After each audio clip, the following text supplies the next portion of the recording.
New Ukrainian drone tactics are causing serious disruptions to Russian defenses, alarming Russian Z-bloggers. The well-known Russian blogger fighter bomber, Ilya Tumanov, has expressed alarm over Ukraine's recent successful strikes on military airfields and other Russian armed forces targets. He claims that Kyiv has adopted a new, more sophisticated and effective approach. The enemy has changed its methods against aircraft in open parking lots, radars, and combat vehicles that protect stationary targets.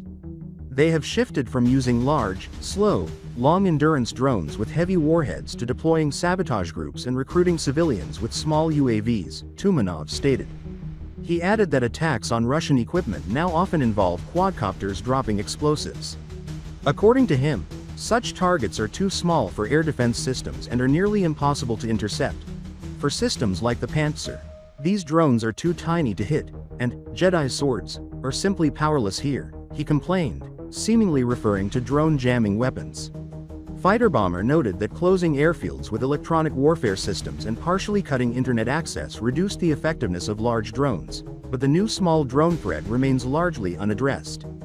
How to counter drones operating over fiber optics with thermal imaging cameras, I don't know yet. The perimeter of a typical airfield is 40 kilometers, and an FPV drone is just 17 centimeters, he wrote. His statements highlight that, despite Russia's defensive measures, Ukrainian forces continue to adapt, successfully targeting deep into Russian territory. Meanwhile, Russian propaganda outlets are reluctantly acknowledging the deteriorating situation in the Bryansk region.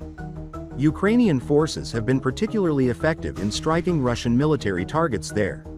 The Z Channel Northern Channel, linked to the Russian armed forces, reported on the issue. The publication described the attacks as systematic and precise, noting that Russian troops on the ground are in panic. There have been numerous attacks in Bryansk recently, systematic and targeted at military personnel, infrastructure, and supply depots. People are panicking, soldiers are swearing, and at headquarters, officials are offering the usual excuse of "we are working." But the results of this work are visible to everyone.